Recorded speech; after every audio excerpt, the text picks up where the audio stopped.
I also like that part where he's saying um, that listened to the air conditioner hum. So he's like, I'm picturing him in the hotel room. He's isolated. He's kind of left to his own devices, his thoughts, and so what he's doing is he's actually focusing in on that particular sound in the room, and he's getting lost in that. And I wonder if he needs to do that. Like he actually has to do that. Otherwise, something bad is going to happen. It's showtime, folks.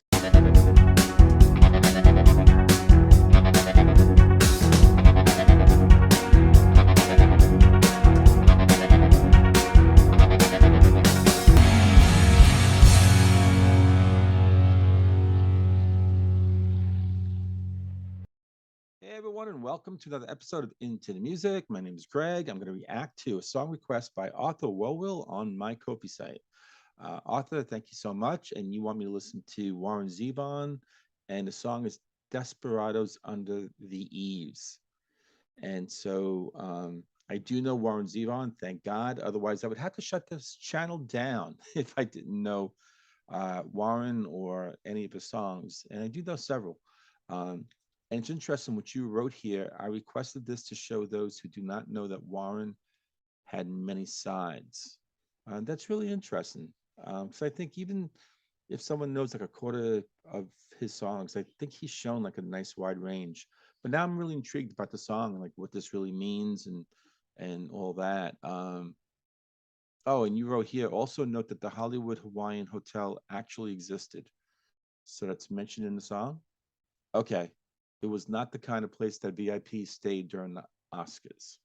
Okay, now I'm really intrigued. So without further ado, Warren Zevon, Desperados, Under the Eaves.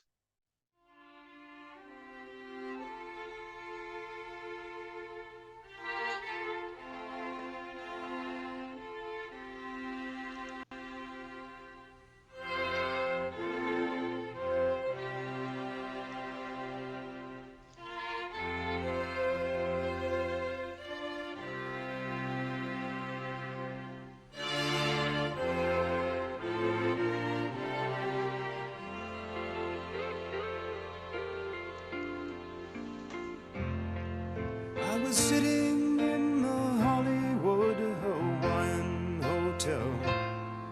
I was staring in my empty coffee cup.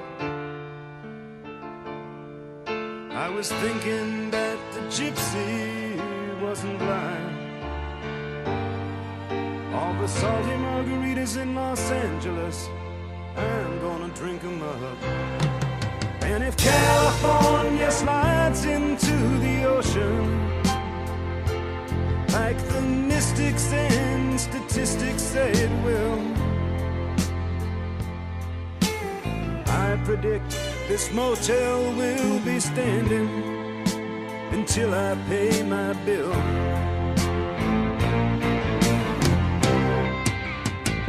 What? Don't the sun look angry?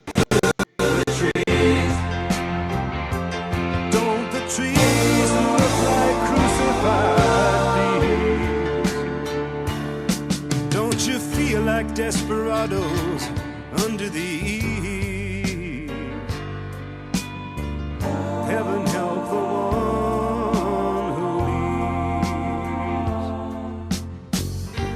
leaves. Still waking up in the mornings with shaking hands. And I'm trying to find a girl who understands me. But except in dreams, you're never really free. Don't the sun look angry at me? I was sitting in the Hollywood Hawaiian Hotel. I was listening to the air conditioner hum. It went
Yeah, that was lovely. It really was.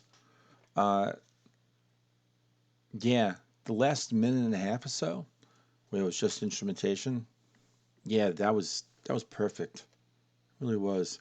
Let me gather my thoughts together a little bit more, and on the other side. So I have to be honest and say that the slow pacedness of the song, um, yeah, it took me a little while to get into it. Um, I like his voice. It's arresting, it does. It's so unique. I mean, I I can't think of any other singer out there that I've heard before or since, that sounds like him. I mean, it's so distinctive, and it's interesting. It does kind of scream out, um, I've lived through life. He just has that voice that just it sounds a little weathered, experienced, some wisdom.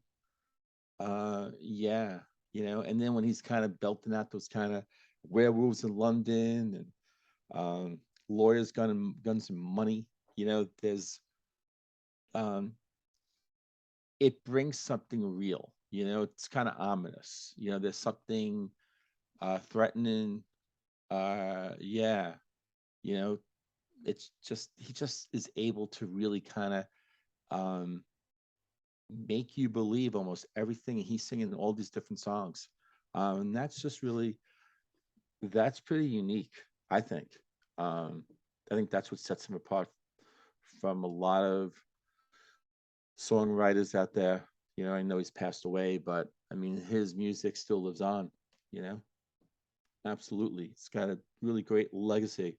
And this I never heard before. Um, and again, the slow pacedness of the song, if that's a correct word, um, yeah, it took me a little used to getting into. But then there was something about him, what he was singing, and I need to get into the lyrics, but it was the mood that he was sort of evoking. Um, and I love the strings. I mean, the strings in the beginning were lovely. And then they, as if you're not paying attention, like all of a sudden, like it's just like the song is enveloped, in all these strings. Um, and I think that was sort of bringing home, like, you know, it was kind of sort of delivering um, what it was kind of like, sort of like was leading up to. And then like the last minute and a half, it was kind of climactic, right? That what he was singing about and the emotion, it was just all kind of, just lifting up and that the strings did that. Um, and I loved the fact that that song for like the last minute and a half went into instrumentation. And it's not because I don't like his voice, but because again, sort of just connect to what I just said before. Um, what he was singing about was heavy, was real. Um, and so the strings and the whole sort of like just the musical kind of just as the music sort of took the song away, it sort of validated, I thought, everything that led up until that. It was dramatic. I mean, that was a dramatic ending, and so and that song needed that type of ending. That was fantastic. I really thought that was great. Um, I also like that part where he sang um, that listened to the air conditioner hum. So he's like, I'm picturing him in the hotel room. He's isolated. He's kind of left to his own devices, his thoughts, and so what he's doing is he's actually focusing in on that particular sound in the room, and he's getting lost in that. And I wonder if he needs to do that. Like he actually has to do that. Otherwise, something bad is going to happen. Something that he doesn't want to do. I kind of was picking up on that with some of the lyrics. Um, because when he sings that, then it just continues to like this thing, and it just continued, and it just told me that he's lost in that. Like he's not singing again. He's not coming back to say something else during that time. Like, he's lost in that air conditioner. And again, I felt like that was necessary. Yeah, it was a really interesting song. Um, yeah, Arthur definitely shows a sign. But I mean, I've heard a lot of, I can't tell you all the songs, but I mean, I think I've heard enough from him where, again, just, that's what makes him great. He could just put on all these different hats. Uh, and again, just, he's tapping into something. He's tapping into experiences, things that he's gone through, good or bad. Um, he was also a very creative writer too, metaphorical, so he could definitely use anything to really kind of, to sort of get a point across, um, to be a little wicked, to be a little dangerous, and then here in this song here, just real. Yeah. I need to get into more on Zevon. I know he's got so much stuff out there. So I got pulled some information about him, and I'm just basics here. I won't go too long into wiki about him, but born 1947 in Chicago, Illinois. He died in 2003. Wow, it's that long ago. Almost 20 years ago, age 56. Wow, he would be like yeah. Wow, 75 if he was still alive. He played guitar, piano, harmonica. Of course, he was a singer. And yeah, I'm just kind of going through. Look at all these songs, man. Definitely. Werewolves of London, Lawyers, Guns and Money, Roland the Headless Thompson Gunner. I think I heard that one. Yeah. Um, Excitable Boy. Poor, pitiful me. Right, right, right. Muhammad's Radio, Carmelita, and Hasten Down the Wind, among others. Yeah, known for his dry wit and acerbic lyrics, he was a guest numerous times on Late Night with David Letterman and The Late Show with David Letterman. And there's just a whole lot of information. I do have I have this song sort of pulled up in Wiki just really quickly. It's from the album, the eponymous album Warren Zevon. That was his second album released in 1976. The song actually describes the narrator's growing alcoholism. So Wiki is saying, cooped up in a shitty motel room with the shakes, a drink desperate Zevon wittily narrates his frustration with LA's refusal to give anyone a free pass. Even if it sinks into the ocean, the city will get its due. You may hate it here, but you can't escape. Heaven help the one who leaves, so long as you're empty handed. Carl Wilson and Billy Hinch of the Beach Boys, they provided the background vocals, as well as Jackson Brown, J.D. Souther. Wow. Okay. So let me go to genius.com, because when I pulled it up, that's the website that I use for lyrics for many of my songs that I react to. And I did see a song contributor here, and I love that. It's great stuff on Genius, and it looks pretty good here. So this person is saying, kind of like echoing what Wiki said, it's one of Zevon's most personal songs. It narrates his struggles with alcoholism via his vividly descriptive and darkly humorous lyrics. As is often the case in Zevon songs, the city of Los Angeles plays a supporting role.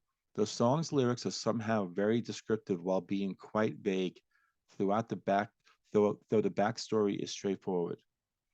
And then it goes to say, Desperados Under the Eaves is a very autobiographic song. During a low period in the late 60s, Warren was living from motel to motel. At one point, when he couldn't afford the Tropicana anymore, he checked into the Hollywood Hawaiian. He spent several weeks stepping over the junkies who blocked his doorway and sharing stories with the winos camped out on the corner of Yucca and Gower. Of course, he had no way of paying the bill. So one night, his buddy, who had been one of the original Beach Boys, David Marks, pulled Mother's station wagon into the alley, Mother's station wagon, into the alley behind the motel, and Warren climbed out the bathroom window and left with the bill still unpaid. The song started while he was still at the motel, listening to the air conditioner hum. He finished it shortly after we started living together. Years later, he returned and tried to pay his bill. They settled for an autographed copy of his Asylum album, Crystal Zevon. I guess that was his wife. They settled for an autographed copy of his Asylum album. Wow. That's a great story. Yeah, he lived life, man. All right, here we go. Verse 1. I was sitting in the Hollywood Hawaiian Hotel. I was staring at my empty coffee cup.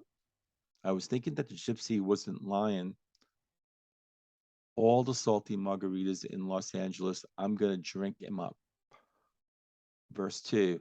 And if California slides into the ocean, like the mystics and statistics say it will, I predict this motel will be standing until I pay my bill. Hey. Verse 3. Don't the sun look angry through the trees? Don't the trees look crucified thieves? Wow. Don't you feel like desperados under the eaves? Heaven help the one who leaves. And in verse 4, still waking up in the mornings with shaking hands. Wow.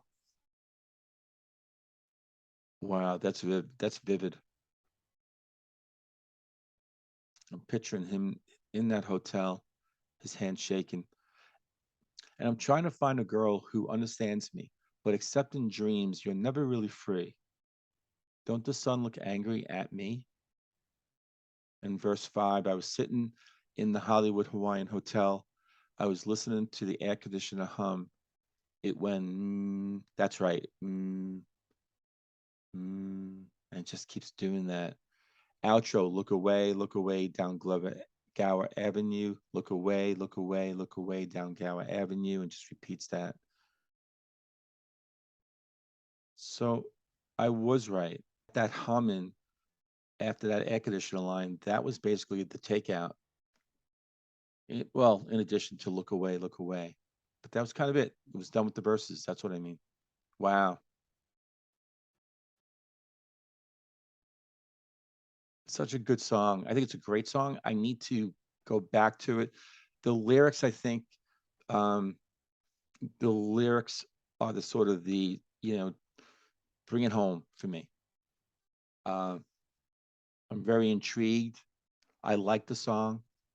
This is going to be one of those where I go back to it and I listen to it again while reading the lyrics, and that's it. Because it's one of those, like, you know, those songs, where, because a lot of songs that I love, it's a lot of them are like with the sound, the connector is the sound for me. And where certain lines, maybe if I know what the song's about, and, that's something that sort of ices the cake. But this is where I think this sort of reminds me of Elton John's Someone Say My Life Tonight. And that's one where I love the music, but it's what he's singing, is how he's singing it. It's, the meaning and what I understand the song to be about. And so every time I go back to that song, I mean, that's it. I sort of relive that, and I like that. I love that.